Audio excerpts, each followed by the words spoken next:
कराची के इलाके नाजमाबाद में दो सियासी जमातों के दरमियान तसादुम, शदीद फायरिंग के तबादले में एक कारकुन जाँ बहक, दूसरा जख्मी। जाँ बहक कारकुन की शनाख्त 44 साल फराज अहमद के नाम से हुई। जख्मी 25 साल राव मोहम्मद तलहा अस्पताल में जेर इलाज। पुलिस की नफरी पहुंचने पर भी फायरिंग का सिलसिला जारी रहा। मुश्तिल अफराद ने 2 डबल कैबिन गाड़ियों को नजर आतिश कर दिया। मुतादिद गाड़ियों के शीशे तोड़ दिए।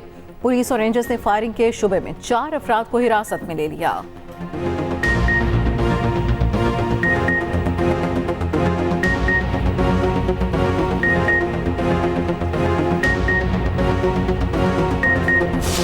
सुबह 2:45 बजे हमारे यूनिट इंचार्ज अहमद फराज भाई को यहां पर पीपल्स पार्टी के दहशतगर्दों ने स्ट्रेट फायरिंग करके, वीडियोस मौजूद है, शहीद कर दिया। ये सारी कार्रवाई डॉक्टर आसिम के कहने पे हुई है, जिसको इस शहर पे कब्जा करने का टास्क दिया है।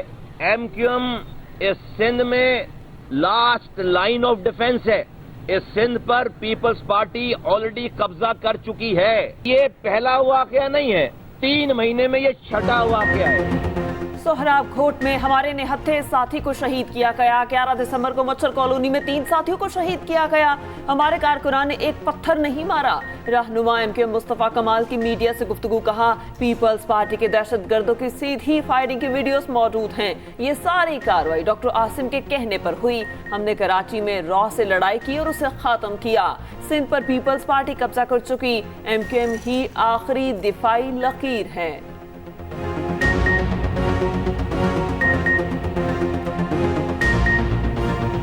कराची, लाहौर समेत कई शहरों में तहरीक इंसाफ की रैलियां। कराची क्लिफ्टन में पीटीआई कारकुन और पुलिस आमने सामने। कारकुनों का पुलिस पर पथराव। एसएचओ बोट बेसन समेत 3 एहलकार जख्मी।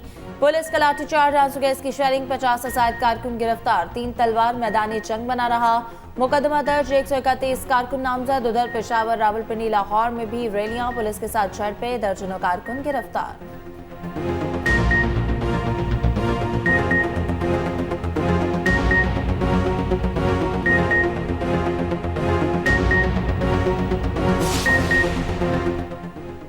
तनकीद की बुनियाद पर सहाफ़ियों को जारी नोटिस वापस दिए जाएं। चीफ जस्टिस काजी फायज़ ईसा का हुक्म। तलब किए गए सहाफ़ियों के खिलाफ किसी भी किस्म की कार्रवाई से रोक दिया। चीफ जस्टिस ने सहाफ़ियों को हिरासा करने के खिलाफ खुद नोटिस केस में रिमार्क्स दिए। मामला सिर्फ तनकीद तक है तो किसी के खिलाफ कोई कार्रवाई ना की जाए। हम कब तक माजी की गलतियों को दोहराते रहेंगे? हमें सच बोलना चाहिए। हमसे गलती हुई तो उंगली उठाएं। जिंदा कौमें अपनी गलती तस्लीम करती हैं। यहाँ मिट्टी पाँव निज़ाम चल रहा है। जब तक किसी को काबिल एहतसाब नहीं ठहराएंगे, ऐसा होता रहेगा कि इसकी मज़ीद समाअत कल तक मुलतवी।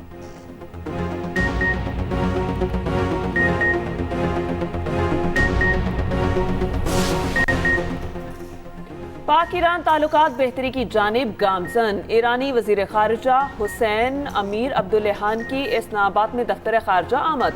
निगरान वजीर खारजा जलील अब्बास जलानी ने इस्तकबाल किया। पाकिस्तान और ईरान के दरमियान वफूद की सतह पर मुज़ाकरात। मुख्तलिफ अमूर पर तफसीली तबादला ख्याल। दहशतगर्दी के खिलाफ जंग और 2 तरफा अमूर पर बातचीत। पाक ईरान वज़रा खारजा मुश्तरका न्यूज़ कॉन्फ्रेंस भी करेंगे। ईरानी वजीर खारजा हुसैन अमीर अब्दुल्लेहान निगरान वज़ीर आज़म से मुलाकातें करेंगे।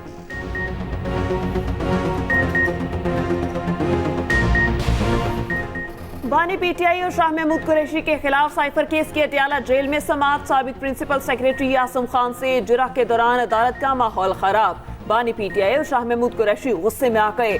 जज ने अदालत की कार्रवाई कुछ देर के लिए मुअख्खर कर दी।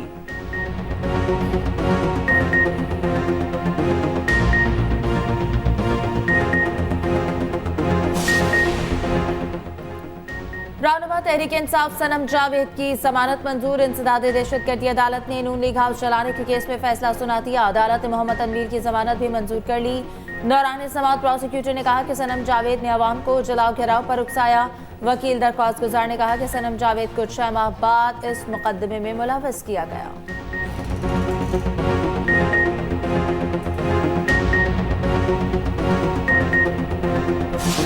कितना जुल्म हुआ इस कौम के ऊपर, बताओ इसका कौन जिम्मेदार है? ना बिजली, ना गैस, ना रोटी, ना पेट्रोल, ये सब चीजें आपके बस से बाहर हो गई हैं। नवाज शरीफ का 2017 ज्यादा बेहतर था या आज 2023-24 ज्यादा बेहतर है? तो पूछो उन लोगों से, पूछो जिन्होंने मुल्क के साथ इतना बड़ा जुल्म किया है।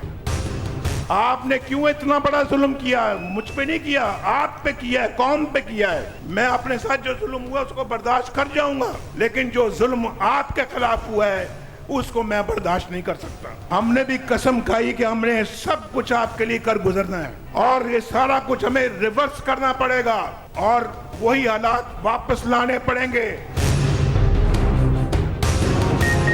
2017 बेहतर था या आज का दौर? मुल्क के साथ जुल्म करने वालों से पूछे ऐसा क्यों किया। नवाज शरीफ के सियालकोट में गिले शिकवे, जलसे से खिताब। कहा 2017 में जो पाकिस्तान छोड़कर गया ये वो नहीं। 4 रुपए की रोटी 25 की हो गई, चीनी 50, पेट्रोल 60 पर था। आज कहाँ पहुँच गए? बिजली है ना गैस, हर शय अवाम की पहुँच से बाहर है। अपने साथ जुल्म बर्दाश्त है, अवाम के साथ नहीं। हमारे मंसूबे मुकम्मल होते तो हर शख्स के पास रोजगार होता। वादा करता हूँ पाकिस्तान को वापस उसी जगह लाएंगे, मुल्क और कौम को खुशहाली लुटाएंगे।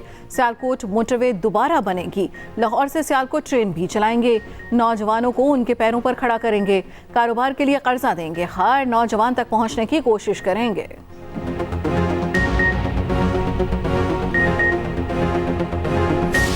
जो बलूचिस्तान जमहूरियत में काम कर सकता है वो जंग जर्दन में नहीं होता। अगर पीपल्स पार्टी के साथ आप सोचे क्या जाती नहीं है, मगर पीपल्स पार्टी ने कभी हथियार की बात नहीं, कभी लड़ने की बात नहीं। हर कोई समझता है कि वो पाकिस्तान के सोल्यूशन जानता है। पाकिस्तान के सोल्यूशन सिर्फ पॉलिटिकल फोर्स जानता है।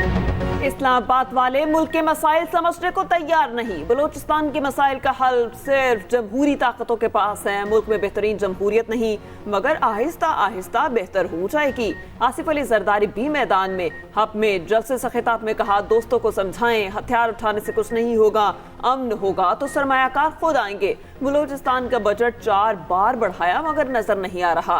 हब में कराची की तरह अस्पताल और यूनिवर्सिटीज होनी चाहिए।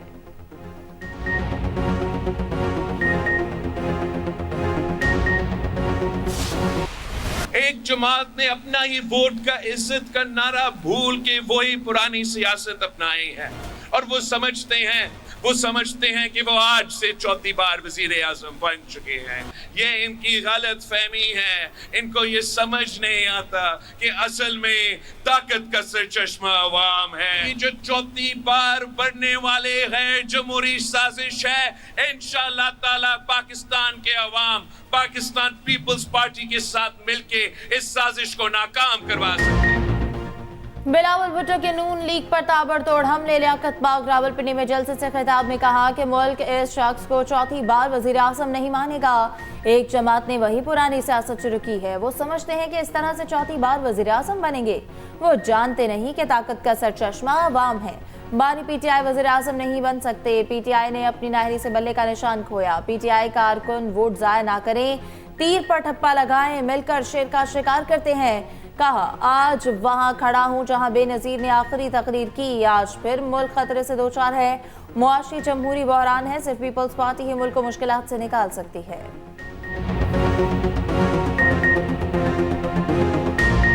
वोट की पर्ची एक पर्ची नहीं होती, वो आपकी तकदीर का फैसला, उसको बहुत सोच समझ के करना। आपका मुकद्दर पेट्रोल बम नहीं है, आपका मुकद्दर आईटी स्टार्टअप से, आपका मुकद्दर किलो वाले डंडे नहीं है, आपका मुकद्दर स्कॉलरशिप्स और लैपटॉप से। वोट बहुत सोच समझ कर डालना, क्योंकि इस वोट ने आपकी तकदीर का फैसला करना है। 8 फरवरी को किसी ने घर नहीं बैठना।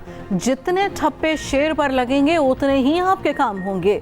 मरियम नवाज का सियालकोट में जलसे से खिताब। कहा, वोट सिर्फ पर्ची नहीं, आपका मुस्तकबिल है, सोच समझ कर डालना। आपके बच्चों का मुस्तकबिल पेट्रोल बम नहीं, आईटी इंडस्ट्री है।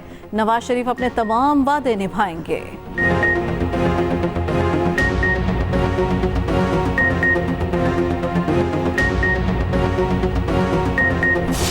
हम ये कहते हैं, यही तो हमने मंशूर में डाला कि एक मुल्क एक दस्तूर एक कानून, एक के लिए एक, दूसरे के लिए दूसरों। हम नहीं एक्सेप्ट करते इस बात को कि हमारे राइट्स के मुताबिक हमारे साथ सलूक किया जा रहा है। बिल्कुल गैर आईनी गैर कानूनी तरीके से ट्रायल प्रोसीड किया जा रहा है। हमने अदलिया पे ही एतमाद करना है और कानून के इदारे और आईन के इदारे में रहते हुए ही अदलिया के पास जाना है रिलीफ के लिए। यही कानूनी तरीक़ेकार है। हम बार बार दरख्वास्त कर रहे हैं बार बार ये दरवाज़ा खटखटा रहे, कभी तो उनको हमारी आवाज़ जो है ना, जिस अंदाज से हम सुनवाना चाह रहे, उनको भी कभी सुनाई दे। एक कौम, एक सा कानून, सब बराबर होंगे। वजीर आज़म को बराह रास्त अवाम से मुंतखब कराया जाएगा। असम्बली की मुद्दत 4 साल, सेनेट की 5 साल करेंगे। बैरिस्टर गोहर ने PTA का मंशूर पेश कर दिया। प्रेस कॉन्फ्रेंस में बोले, इख्तिदार में आकर ट्रुथ कमीशन कायम करेंगे, मुस्तहकम मईशत, सेहत और तालीम की इस्लाहात मुतारिफ करवाएंगे। मजीद कहा, हमें इंतखाबी मुहिम चलाने नहीं दी जा रही, लेवल प्लेइंग क्या फील्ड ही नहीं दी गई। रैलियां निकालने से रोकने की मजम्मत करते हैं। हमारी पार्टी उम्मीदवारों को दीवार से लगाया जा रहा है।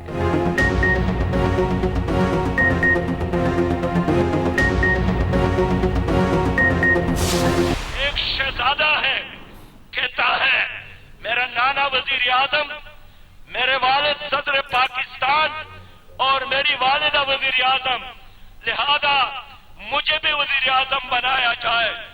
एक बुजुर्ग कहता है कि 3 बार मैं वजीर आजम रहा, लेकिन इख्तिदार की हवस अब भी उसी तरह जिंदा है।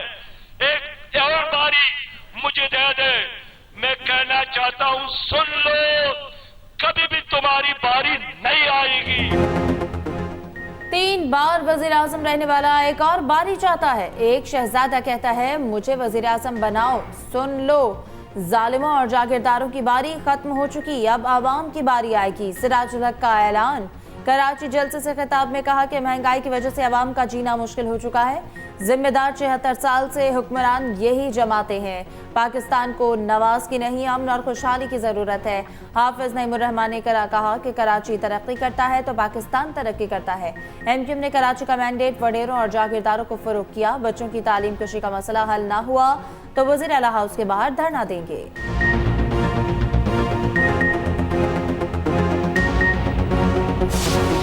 मुल्क के बालाई इलाकों में बारिश और बर्फबारी, खुश्क सर्दी की छुट्टी हो गई।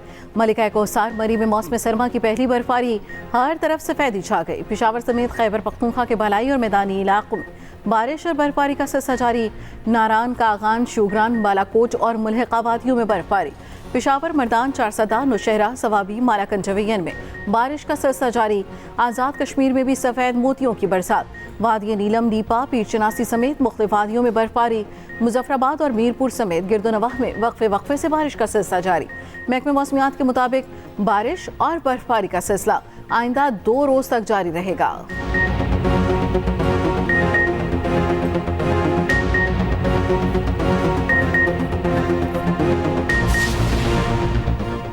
स्टेट बैंक ऑफ पाकिस्तान की मॉनिटरी पॉलिसी कमेटी का इजलास आज होगा। स्टेट बैंक के मुताबिक इजलास में आइंदा 2 माह के लिए शरह सूद का तयन किया जाएगा। Governor state bank monetary policy का ऐलान करेंगे। मुल्क में इस वक्त शरह सूद 22% मुकर्रर है।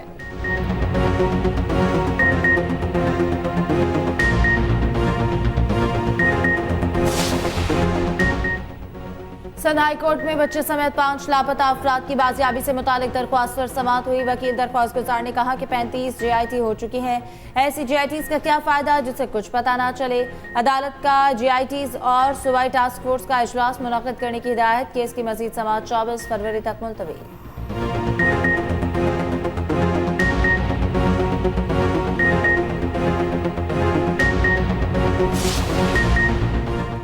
आलमी अदालत का फैसला बेसूद। गजा में इसराइल के वहशियाना हमलों में मजीद शिद्दत आ गई। सहूनी फौज ने गजा के रिहायशी और तिब्बी मराकज़ पर शदीद बमबारी की।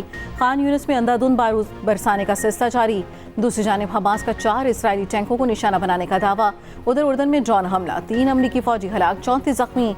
हमला शुमाल मशरक़ी उर्दन में शामी सरहद के करीब एक अड्डे पर किया गया। हमला ईरानी हिमायत याफ्ता मलेशिया ने किया। अमरीकी सदर बाइडन का दावा।